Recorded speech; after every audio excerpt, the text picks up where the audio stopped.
Olá, gente! Resolvi aí iniciar nossa gravação para trazer para vocês aí uma aula sobre conhecimentos específicos, tá? Sobre aí o concurso de Santo André 2023. A gente vai falar um pouquinho sobre o Alavarce, o nome dele é Ocimar Munhoz, e aí o sobrenome dele, se vocês forem buscar aí na referência bibliográfica do concurso, ele vai estar aí como Alavarce, mas o nome dele é Ocimar, tá bom? Ocimar Munhoz. E ele vai falar um pouquinho para vocês sobre a organização do ensino fundamental e algumas questões. Lembrando que esse artigo, gente, é de 2009, a gente está em 2023, então era bem no comecinho onde estava a transição das escolas por série, passando para ser as escolas por ciclo. Lembrando que as escolas por série é aquelas que a gente já viu, né? Primeiro, segundo, terceiro, quarto, quinto ano, sexto, sétimo e oitavo. Primeiro, segundo e terceiro do médio.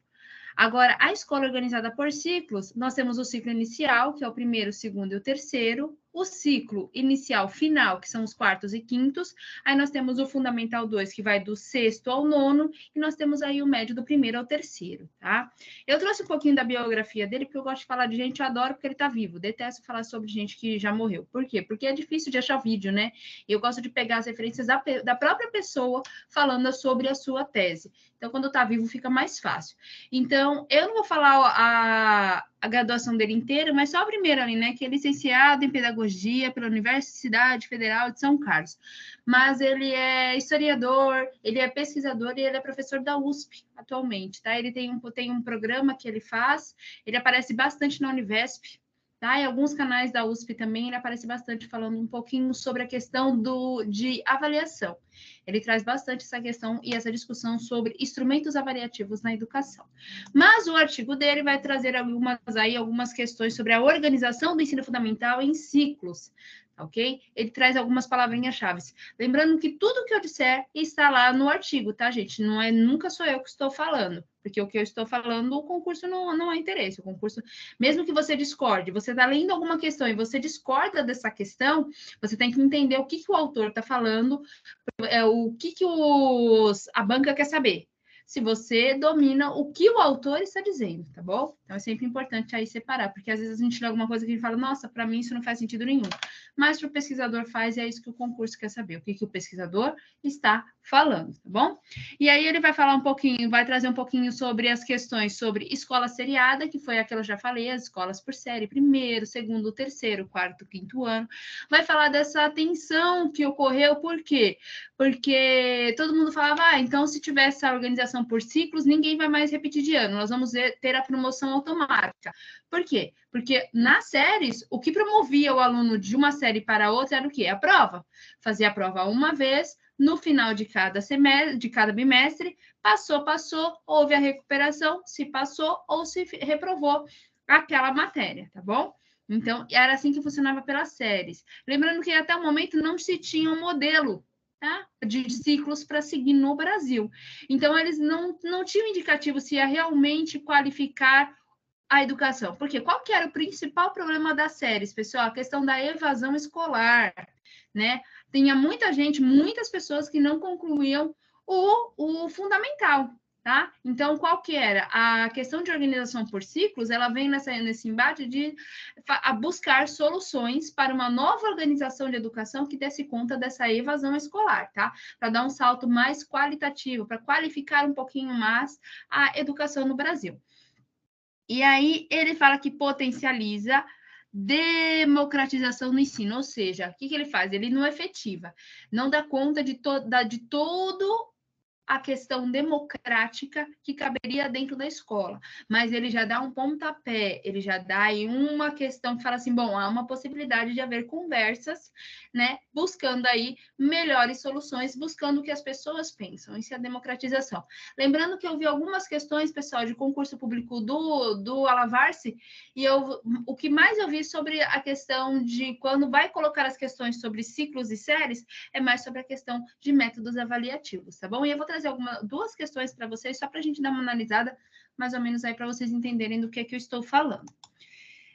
Eu trouxe para vocês aqui, ó, então vou falar exatamente o que o artigo está dizendo, tá? Este artigo traz a questão de embate de transição de série para a organização de ciclos. Ele coloca pontos importantes, como essa organização é um começo de qualificar o ensino, mas que tem um longo caminho pela frente. E eu não vou ler o trechinho, pessoal, mas eu vou deixar aí disponível para vocês, que eu coloquei com marca-texto, que é resumidamente o que eu disse ali. Ele vai trazer aí algumas questões para qualificar esse ensino, mas ele não vai dar conta de tudo. Mas já é um começo, ok? O artigo ainda vai trazer um pouquinho sobre a questão, esse trecho aqui, ó, da página 37, é um trecho que ele traz uma discussão até que pertinente aí, né? Ele vai falar sobre a tensão da instauração da organização de ciclos na escola seriada, porque então, até então não havia um modelo a ser seguido. Então, era uma preocupação com o currículo, principalmente a avaliação. Não sei se vocês lembram, mas havia muito essa questão de, não vai ter mais reprova na escola. Todo mundo vai ser aprovado. Eu não sei se vocês são dessa época que lembram, mas houve uma discussão bastante divulgada na televisão, principalmente em horários eleitorais, falando sobre a questão quais eram os projetos de educação, e aí eles falavam muito dessa questão da aprovação automática, tá? Era um assunto muito latente. Então, esse artigo veio para desmistificar algumas coisas e para colocar que não, haverá uma outra forma de avaliar. Por quê? Na avaliação de escola seriada, o aluno aprendeu, a culpa é do aluno, não era culpa do professor. O professor ensinou, se o aluno aprendeu, aprendeu. Se ele não aprendeu, ele que ou estava conversando na aula, ou faltava muito, ou então era muito disperso, não fazia as atividades, não era exclusivamente a culpa, entre aspas, tá, pessoal? Mas aí, a culpa era do aluno, nunca era do professor. E aí, o ciclo, ele vem justamente para, principalmente na questão avaliativa, fazer essa discussão. Outros métodos avaliativos para poder realmente dizer se esse aluno aprendeu ou não aprendeu e por que ele não aprendeu. Foi culpa só do comportamento? Foi culpa do instrumento que estava sendo utilizado? Aonde que estava pegando? Qual era o real problema que estava acontecendo na educação, justamente vindo para aumentar os índices, né? Porque ele fala muito do IDEB. O IDEB são as avaliações externas. E as avaliações externas, elas visam principalmente trazer lucro, né? Para a educação, trazer investidores, trazer patrocinadores. Como é que eu vou investir numa coisa que não está dando certo? Então, esses instrumentos avaliativos, esses indicadores de qualidade, o Enem, o SAEB, Saresp, ele traz toda essa questão de realmente de ver como é que está a questão da educação em nível nacional, ver quais são as principais defasagens, ver onde dá para buscar aí dinheiro, dá para buscar aí patrocínio, dá para buscar investimentos nessa parte educacional para que a educação do Brasil possa melhorar, tá? E aí, na nossa próximo slide que eu trouxe para vocês, ele vai trazer aí algumas questões sobre pontos importantes a serem pensados, a serem discutidos, a serem avaliados por secretarias de educação diante dessa colocação, diante dessa mudança radical de tirar as séries e colocar os ciclos. Eu não vou ler na íntegra, mas eu vou aí trazer para vocês quais são, assim, as palavras mágicas, vamos dizer assim, quando a gente diz sobre ciclos e séries. Então, uma das primeiras palavras que ele vai trazer, a importância de se pensar numa avaliação diagnóstica, aquela primeira avaliação que a gente faz para saber onde é que estão os nossos alunos, para ver da onde que ele vai partir. Isso acontecia, assim, nas séries também, tá? Na escola seriada havia uma avaliação diagnóstica, mas ela era só para pautar o trabalho. Depois não se retomava de novo essa avaliação. Essa avaliação ela só ia ser retomada no final do processo. Durante o processo, a avaliação ela não era retomada, tá, pessoal? Tinha os trabalhos, tinha essa questão, mas assim, vocês vão percebendo na fala, durante falando aqui, vocês vão percebendo a diferença entre o que era avaliação tradicional, o que é essa avaliação pensada nessa escola para ciclos, tá ok? No segundo ponto que ele vai trazer na letra B, ele vai falar sobre o professor orientador, que é muito importante que nesse primeiro momento houvesse aí um grupo de professores responsável por um grupo determinado de alunos. Podia ser um professor responsável pelo 4º ano, professor responsável pelo 5º ano, ou uma 5º ano A, ou 1º ano B, um professor orientador. Por quê? Esse professor ele é responsável por aquela turma. Então, é dividir para conquistar. Quanto menor a sua organização aí, melhor vai ser. Então, essa questão de ter um professor orientador é que o professor vai poder olhar mais de perto, ele vai ter aí ele vai ter realmente quais são as defasagens, quais são as potencialidades e as fragilidades dentro dos alunos aí que ele está mediando como orientador, ok? Ele vai também trazer a questão de avaliação. Aí, avaliação contínua, processual, formativa, que é o pulo do gato. Por quê? Porque antes a avaliação, como eu falei, o professor dava no primeiro dia de aula, no segundo dia de aula, algumas atividades para saber como é que estava a turma, depois ele só ia retomar essa avaliação lá no finalzinho do período, lá no final do mês, do bimestre. Agora não, agora ele tem outros métodos avaliativos, então ele vai avaliar durante o processo, é uma avaliação contínua. Não se fala mais em recuperar nota, se fala em recuperar conteúdo. Então, o professor deu uma avaliação no meio do processo, uma avaliação formativa. E aí viu que tem algumas defasagens que precisa retomar. Ele não vai retomar a nota do aluno. O que ele vai fazer? Ele vai retomar o conteúdo e ele não vai propor a recuperação só para aqueles alunos que não foram bem. A recuperação, na verdade, é a recuperação do conteúdo para que aquele que tirou 9 tenha oportunidade de tirar 10, aquele que tirou 7 tenha oportunidade de tirar 8, aquele que tirou 8, todos terem a mesma oportunidade. Já não se fala mais em recuperar nota. A gente vai recuperar conteúdo, para que a gente possa estar dentro do médio, do avanço, do adequado e do mais que adequado, tá? Algumas palavrinhas aí que são referentes às avaliações externas. Quando o aluno está abaixo do adequado, ele está dentro do adequado, ele está mais do que dentro do esperado, ok?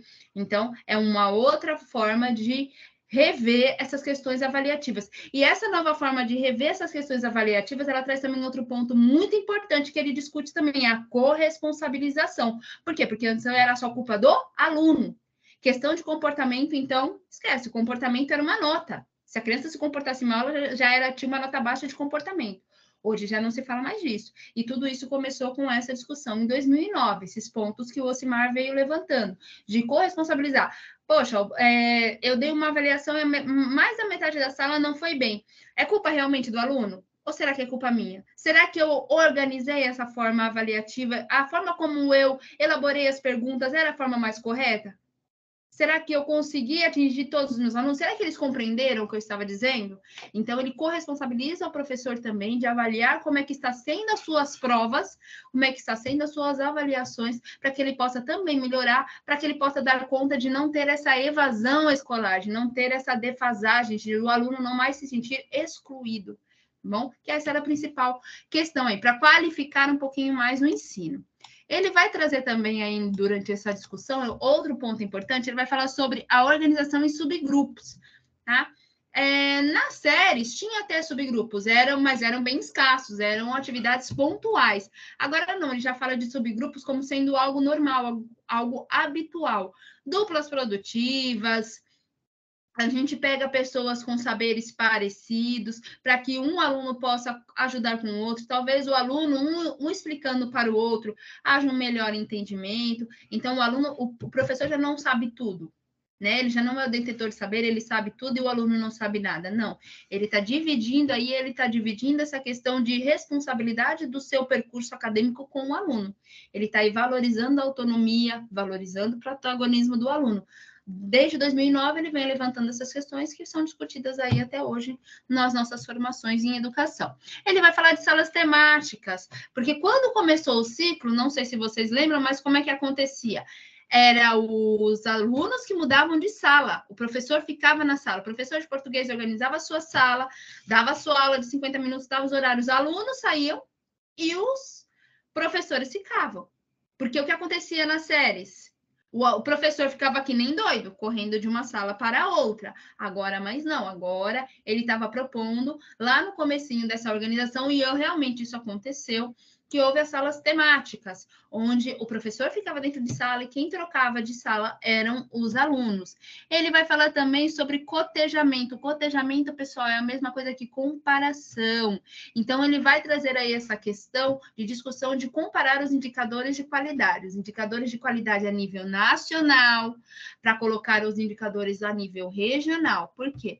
Temos aí uma base nacional, mas temos que colocar essa base nacional de acordo com cada região. Para quê? Para que a gente possa garantir um ensino mais significativo, um ensino com uma maior qualidade, um ensino que realmente vai fazer sentido na vida daquela criança. Um exemplo que eu vou dar, uma criança que é ribeirinha, ela tem uma questão ali social, porque a escola é um segmento social, ela tem uma questão social ali que pode ser trabalhada de várias formas dentro dos instrumentos avaliativos. Por que ele vai ficar falando da Noruega, da Dinamarca, de problemas que acontecem nesses países aí distantes? É só um exemplo, tá? De algumas situações sociais que acontecem nesse país que está muito longe da realidade dele.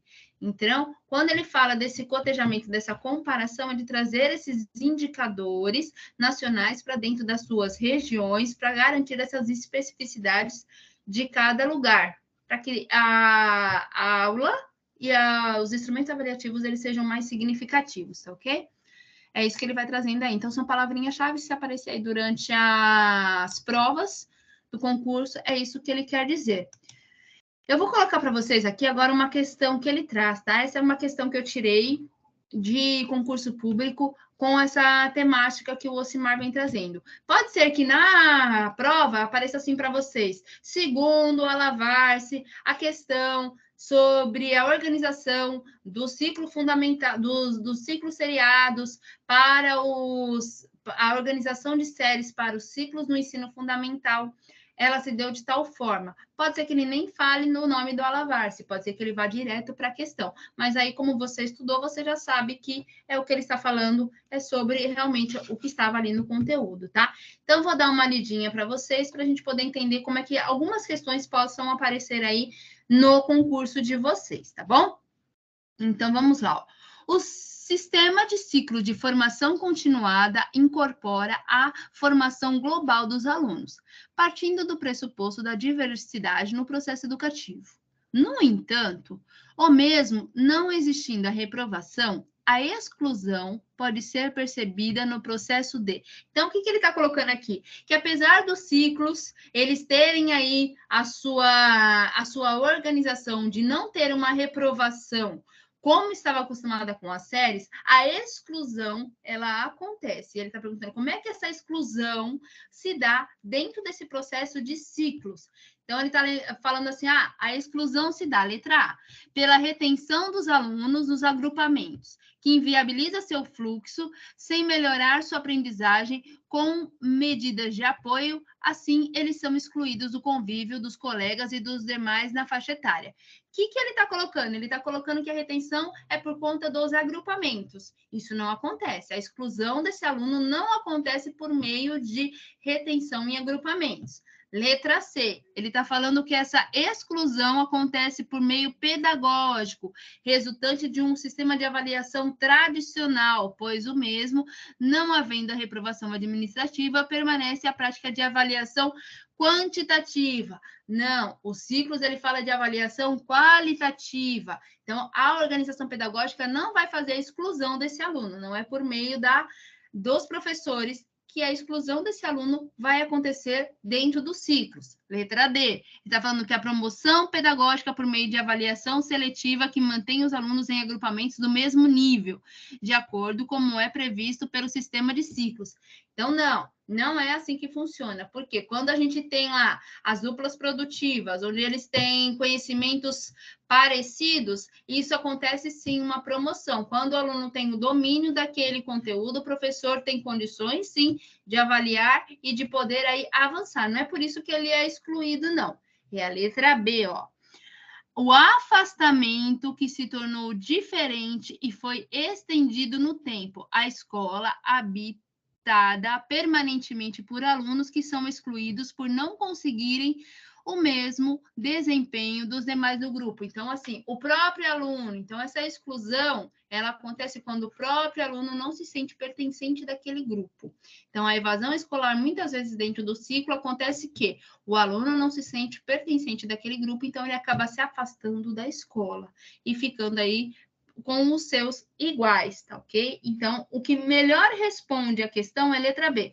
Então, a retenção do aluno, ela não é feita por meio de agrupamentos, a retenção de alunos não é feita pela equipe pedagógica, a retenção de alunos não é feita por avaliações dentro das duplas produtivas, e sim é o aluno que acaba se excluindo, porque ele não acaba não acompanhando os demais, tá? Então, isso foi uma questão que foi colocada aí em um concurso, falando um pouquinho sobre essa questão que o Ocimar vem trazendo dessa discussão, essas questões entre escolas seriadas e escolas organizadas em ciclos. O outro vai falar assim para vocês, ó, questão 22.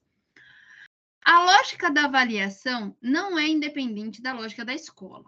A organização escolar por ciclos procura contrariar a lógica da escola seriada e sua avaliação.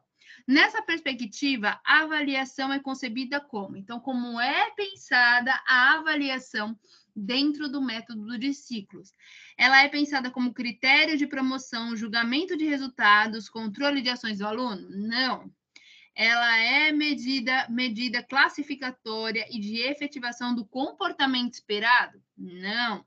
Letra D, verificação do processo de memorização e de assimilação de conteúdos. Pessoal, essa verificação de processo de memorização e assimilação de conteúdos, apesar de a gente falar aqui sobre a questão de avaliação dentro da escola de ciclos, ela ocorre nas avaliações externas, que o Enem cobra, sim, a questão de memorização e assimilação de conteúdos, tá? Muitas vezes é um conteúdo muito denso, muito pesado, que exige, sim, uma questão, assim, de você lembrar, de você memorizar, para você assimilar os conteúdos. Só que isso não é previsto dentro da escola por organização de ciclos. E sim, é uma ação processual, contínua, participativa, diagnóstica e investigativa. Esse tipo de avaliação é o que cabe dentro da escola de organização de ciclos, que é a discussão que está trazendo aí para vocês esse conteúdo específico, tá? Que vem aí trazendo para vocês darem uma olhadinha. Lembrando que vai ser uma ou no máximo 2 questões, tá? Mas o que acontece? É uma ou 2 questões que te coloca dentro ou fora. Então, se você estiver mais ligado, ou pelo menos assim, lembrar de algumas coisas, é importante, porque aí vai ajudar vocês a resolverem as questões, tá bom? E até o nosso próximo vídeo. Ah, tô deixando a referência bibliográfica para vocês também, tá? Da onde eu tirei aí os links para vocês, da onde eu busquei esse material. Certinho? Então, gente, é isso aí.